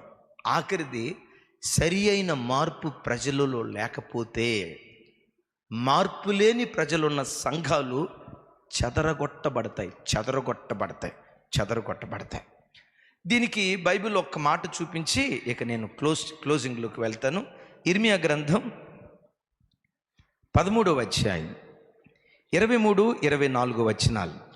నాతో కలిసి అందరూ ఈ మాట చెప్పండి. 23-24 వచనాలు, 13వ అధ్యాయం. 13వ అధ్యాయం 23-24 వచనాలు. నాతో కలిసి. కూషు దేశస్థుడు తన చర్మపు రంగు మార్చుకొనగలడా? చిరుతుపులి తన మచ్చలను మార్చుకొనగలదా? మార్చుకొనగలిగిన యొడల కీడు చేయుటకు అలవాటు పడిన మీరును మేలు చేయ వల్లబడును. చిరుతుపులి తన మచ్చలు తొలగించుకోగలుగుతుందా? తొలగించుకోవట్లే. కూషు దేశస్థుడు రంగు మారదు, చిరుతుపులి మచ్చలు మారో. పాపం చేసే ఈ ప్రజలు ఎంత వాక్యం విన్నా వాళ్ళ పాపపు బ్రతుకును మార్చుకోవట్లే. ఆదివారం చర్చికి వస్తున్నారు, దేవుని వాక్యం వింటున్నారు. ఆరాధన అయిపోయిన తర్వాత ఇంటికి వెళ్ళేటప్పుడు, కళ్ళు కాంపౌండ్కి వెళ్తున్నాడు, బ్రాందీ షాప్కి వెళ్ళేవాడు బ్రాందీ షాప్కి వెళ్తున్నాడు, సినిమా హాల్కి వెళ్ళేవాడు సినిమా హాల్కి వెళ్తున్నాడు, సెన్నింటికి వెళ్ళేవాడు సెన్నింటికి వెళ్తున్నాడు, పెద్దింటికి వెళ్ళేవాడు పెద్దింటికి వెళ్తున్నాడు, మధ్యలో ఉన్నవాడు మధ్యలో ఇంటికి వెళ్తున్నాడు. మరలా ఆదివారం చర్చికి వచ్చి కానుకలు పాట పడేటప్పుడు సందా పడుతున్నాడు. ఆదివారం చర్చికి వచ్చి వాయిద్యాలు వాయిస్తున్నాడు. ఆదివారం చర్చికి వచ్చి కొయిర్లో నిలవబడి పాటలు పాడుతున్నాడు. సంఘ పెద్దగా చలామే ఇస్తున్నాడు. మరలా బయటికి వెళ్ళిన తర్వాత తాగుడే. వీళ్ళ బ్రతుకులు ఎలా ఉన్నాయంటే దేవుడు అంటాడు, చిరుతుపులి తన మచ్చలు మార్చుకోవట్లా. తాగుబోతుగా బ్రతికిన వాడు వాక్యం విన్న తర్వాత కూడా తన తాగుబోతుతనాన్ని విడిచిపెట్టట్లా. కూషు దేశస్థుడు తన చర్మపు రంగును మార్చుకోవట్లా. మందిరానికి వచ్చే యవన బిడ్డలు సెల్ ఫోన్లో అశ్లీలమైన బూతు బొమ్మలు చూస్తూ, అశ్లీలమైన సైట్లోకి వెళ్ళి అపవిత్రమైన అశ్లీలమైన నేకెడ్ న్యూడ్ ఫొటోస్ చూసి, అశ్లీలమైన వాటిని చూసి ఆత్మ సంబంధంగా బహిరంగంగా కాక రహస్యంగా వ్యభిచారులై అశ్లీలంగా ప్రవర్తిస్తూ, చూడకూడని చెడ్డ వాటిని చూసి దేవుని మందిరానికి వస్తున్నాడు, వాక్యం వింటున్నాడు, పాపాన్ని గురించి దేవుడు మాట్లాడుతున్నాడు, వింటున్నాడు. ఇంటికి వెళ్ళిన తర్వాత అవే సినిమాలు, అవే అశ్లీలమైన బూతు బొమ్మలు, అదే అపవిత్రమైన కార్యక్రమాలు. ఏంటయ్యా వీళ్ళ పరిస్థితి అంటే, చిరుతుపులి తన మచ్చలు మార్చుకోవట్లా, ఈ ప్రజలు కూడా తమ బ్రతుకును మార్చుకోవట్లా. విన్నారా? కూషు దేశస్థుడు తన చర్మపు రంగును మార్చుకోవట్లా, ఈ ప్రజలు కూడా తమ బుద్ధిని మార్చుకోవట్లేదు గనుకే అడవి గాలి పొట్టును చెదరగొట్టినట్లుగా ఇశ్రాయేలు ప్రజలను నేను చెదరగొడుతున్నాను అన్నాడు. సంఘమా, 1000 మంది బట్టే సంఘంలో 50 మంది 100 మంది ఏమైపోయారయ్యా? చెదిరిపోయారు. ఎందుకు చెదిరిపోయారు? ఎంత వాక్యం విన్న ప్రజలు తమ బ్రతుకును మార్చుకోకపోవటాన్ని బట్టి ఒక బాధాకరమైన మాట చెప్తాను. ఇశ్రాయేలు ప్రజలను ఐగుప్తు దాస్యత్వంలో నుంచి దేవుడు విడిపించి కనాను దేశానికి తీసుకొచ్చాడు. కనాను దేశంలో అప్పటికి ఎన్ని జాతుల వాళ్ళు ఉన్నారు? నా వైపు చూసి చెప్పాలి. అందరూ 7 జాతుల వారు అక్కడ ఇల్లు కట్టుకొని పంటలు పండించుకుంటా నివాస స్థలాలు ఏర్పరచుకొని 400 సంవత్సరాల నుంచి అక్కడ బ్రతుకుతున్నారు. 400 కాదు, ఇంకెక్కువ సంవత్సరాల నుంచి బ్రతుకుతున్నారు. నేను మిమ్మల్ని అడుగుతా, ఐగుప్తు దేశంలో నుంచి ఇశ్రాయేలు ప్రజలను కనాను దేశానికి తీసుకొచ్చి స్థానికులను వెళ్ళగొట్టి వాళ్ళ ఇళ్ళు ఇశ్రాయేలీలకి ఇచ్చి, వాళ్ళు దున్నని పొలాలను ఇశ్రాయేలీలకి ఇచ్చి, వాళ్ళు తవ్వని బ్రావులను ఇశ్రాయేలీలకు దేవుడిచ్చి ఈ ప్రాంతాన్ని మీరు స్వాస్థ్యంగా ఉంచుకోండి అన్నాడు. నేను మిమ్మల్ని అడుగుతా, ఇది దేవునికి న్యాయమా? నేను అడిగిన మాట అర్థం కాలేదా అమ్మా? ఎవరు న్యాయం అంటుంది? న్యాయమా? సరే, అట్టయితే అక్క, మనకి మా గద్వాల్లో ఇల్లు ఉందా? రేపు మీ ఇంటికి వచ్చి మిమ్మల్ని ఖాళీ చేపించేసి మీ ఇల్లు నేను ఆక్రమించుకుంటా. హల్లెలూయా అనండి. అనరు. ఏమండి, మన ఇల్లు ఎవడైనా ఆక్రమించుకుంటే అది న్యాయమా?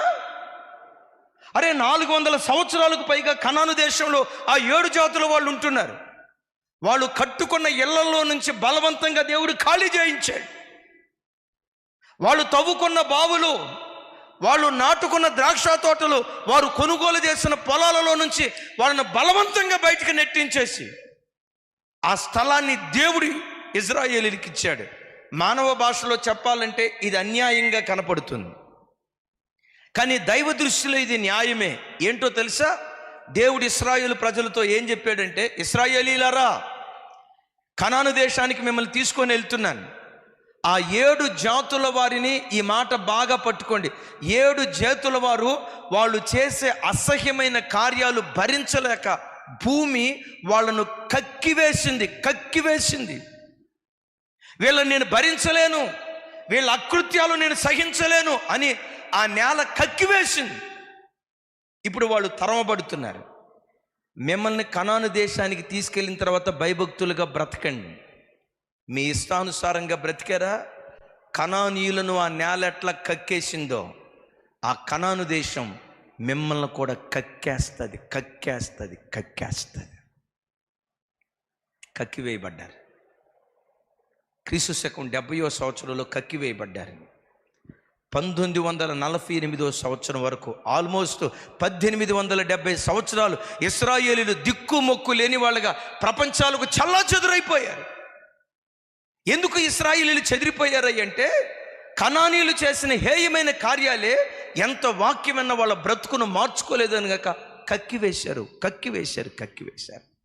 దేవుడు ఇక్కడ అంటాడు, చెదరగొట్టబడిన ఇశ్రాయేలీయులారా, మరలా నేనే మిమ్మల్ని సమకూరుస్తా. రండి, నేనే మిమ్మల్ని సమకూరుస్తా.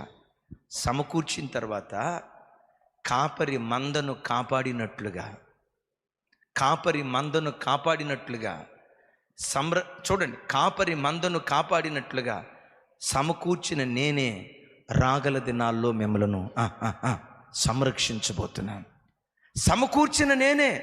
ప్రజలు ఇప్పుడు పశ్చాత్తాపడి బ్రతుకును మార్చుకున్నారు. 31వ అధ్యాయంలో మనం చూస్తాం, అయ్యో మేము పాపం చేశాం, అయ్యో మేము అపవిత్రంగా ప్రవర్తించామని మీరు నా సన్నిధిలో పశ్చాత్తాపడ్డారు కనుక మిమ్మల్ని నేను సమకూర్చి ఏం చేస్తానంటే, కాపరి మందను కాపాడినట్లుగా కడవరకు మిమ్మల్ని కాపాడుతాను ప్రభు వాగ్దానం చేశాడు. ఈ రాత్రి వాక్యం వింటున్న దైవజనమా, ఈ రాత్రి నీ బుద్ధిహీనతను గూర్చి దేవుడు మాట్లాడాడు, నీ పొరపాటును గూర్చి దేవుడు మాట్లాడాడు. ఎక్కడ తప్పిపోయావో, ఎక్కడ దేవునికి ఆయాస్కరంగా బ్రతికావో ప్రతి విషయం దేవుడు మాట్లాడాడు. ఈ వాక్యం విన్న నీవు ప్రసంగానికి మార్కులు వేయొద్దు. నీ మార్కులు కాదు దేవునికి కావాల్సింది, నీ మార్పు దేవునికి కావాలి. ఆయన ప్రసంగం బాగా చేశాడు, ఈయన ప్రసంగం ఇది కాదు.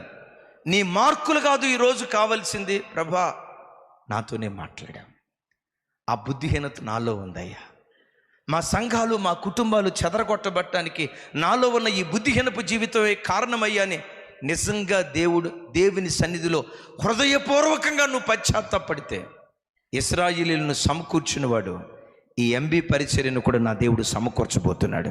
సమకూర్చటం మాత్రమే కాదు, కాపరి గొర్రెలను సంరక్షించినట్లుగా ఇక మీదట ఈ పరిచర్యను దేవుడే సంరక్షించును గాక. దేవుడే కాపరిగా ఉండి ఈ వ్యవస్థను గడిచిన దినాల్లో జరిగిన సేవ కంటే ఈ దినము నుండి ఈ సువార్త కోడికల ఆశీర్వాదం ద్వారా నిజంగా మన పరిచర్యలో గొప్ప ఉజ్జీవాన్ని దేవుడు పుట్టించును గాక. ఉదయం విన్నట్లుగా ఇదొక అంత్యొక సంఘంలాగా ఎంబీ పరిచర్యను నా దేవుడు ఆశీర్వదించును గాక. అందరం కళ్ళు మూసుకుందాం. నాకు మంచి అవకాశం ఇచ్చిన అయ్యగారులకి నా వందనాలు. అందరం కళ్ళు మూసుకుందాం, చిన్న ప్రార్థన చేసుకుందాం. అవకాశం ఉంటే ఒక క్షణం లేచి నిలబడతారా? నాతో సహా ఎవ్వరూ ఇక్కడ నీతిమంతులు లేరు. ఏదో ఒక బుద్ధిహీనత, ఏదో ఒక బలహీనత మనల్ని నిలుబడి చేస్తుంది. దేవుని సన్నిధిలో యథార్థంగా ఒప్పుకుందాం. మన పొరపాట్లను, మన అవిధేయతలను దేవుని సన్నిధిలో ఒప్పుకుందాం. అందరూ కళ్ళు మూసుకుందాం, రెండు చేతులు పైకెత్తుదాం. అందరం ఆ విధంగానే కళ్ళు మూసుకొని దేవుడు ఈ రాత్రి జెర్మీయా గారి ద్వారా మనం మధ్యకు తీసుకుని వచ్చిన వర్తమానాన్ని మరొకసారి నెమరు వేసుకుందాం. ఒక్కొక్కరితో దేవుడు మాట్లాడినాడు. ఒక్కొక్కరి విషయాలు దేవుడు బయలుపరుస్తూ ఉన్నాడు. ఈ రాత్రి మనందరితో కూడా ఒక సంఘంగా కట్టబడడానికి, చెర్దిరిపోయిన సంఘాలను ఒక తాటిపై తీసుకురావడానికి, ఒక చక్కటి భవిష్యత్తు మనకు అనుగ్రహించడానికి దేవుడిచ్చిన ఈ వాక్యమును బట్టి దేవునికి వందనాలు చెల్లిస్తున్నాం. Let's all pray very silently in our hearts. దేవా, అవును, మేమంతా కూడా వాక్యం నుంచి దూరమైనాం. మేము కొంత మటుకు పరిస్థితులను బట్టి తెలిసినప్పటికీ అసమాధానానికి కూడా మేము కారకులైనాం. మాలో ఐక్యతను గ్రహించండి. మా ద్వారా, మా సంఘాల ద్వారా కాన్ఫరెన్స్కు గొప్ప భవిష్యత్తును గ్రహించండి అని మనం ప్రార్థన చేసుకుందాం. ఏ సంఘాల నుంచి రాత్రి ఇక్కడ ఉన్నారో, మొదట మన కుటుంబాల కొరకు, ఆ తర్వాత మన సంఘముల కొరకు, ఆ తర్వాత మన కుల సమాజాల కొరకు, అవన్నీ కలిసి ఒక కాన్ఫరెన్స్గా కట్టబడేదాని కొరకు ప్రార్థన చేసుకుందాం. మా పరిశుద్ధమైన తండ్రి, మా గొప్ప దేవా, ఈ రాత్రి ఈ విధంగా నువ్వు మాతో మాట్లాడినందుకు నీకు వందనాలు చెల్లిస్తున్నాం. మేమేమై ఉన్నామో, మా పరిస్థితి ఏంటో నువ్వు ఎరిగి మాతో మాట్లాడినావు. జీవంగల తండ్రి, మమ్మను, మా కుటుంబాలను దీవించండి. మాలో గొప్ప మార్పును తీసుకురమ్మని మేము ప్రార్థన చేస్తున్నాం. మరంతేకాకుండా మా సంఘాల విషయంలో ప్రార్థన చేస్తున్నాం. సంఘాల్లో మేము ప్రభువా సమాధానం తెచ్చే బిడ్డలుగా ఉండే కృపను అనుగ్రహించండి. మా అందరిలో ఒక ఐక్యతను అనుగ్రహించండి. అదేవిధంగా మా ఫీల్డ్ల కొరకు ప్రార్థన చేస్తున్నాం. ప్రభువా, మరి చాలా కాలమైంది, చాలా కుల సమాజాలు, ఇంతవరకు ఒక కుల సమాజం మీటింగ్ అని కూడా మేము వింటలేం. ఆ విధంగా చెదిరిపోయినాం. మా అందరినీ తిరిగి ప్రభువా నడిపించమని ప్రార్థన చేస్తున్నాం. కాన్ఫరెన్స్గా కట్టబడడానికి ముందుకొచ్చిన మా అందరిపై నీ కృప చూపించండి. మమ్మల్ని దీవించండి ప్రభు. మరి చక్కటి భవిష్యత్తు కాన్ఫరెన్స్కి మా అందరికీ కూడా అనుగ్రహించమని, మాలో ఉండే దోషాలను కూడా నువ్వు కడిగి మరొకసారి నీ బిడ్డలుగా చేర్చుకొని కేవలం నువ్వే మహిమపరచబడాలని ఈ రాత్రికాలం మందు ప్రార్థిస్తూ మమ్మల్ని అందరూ నీకు ఎత్తి పట్టుకుంటూ యేసు నామములో ప్రార్థిస్తున్నాం తండ్రి. ఆమెన్.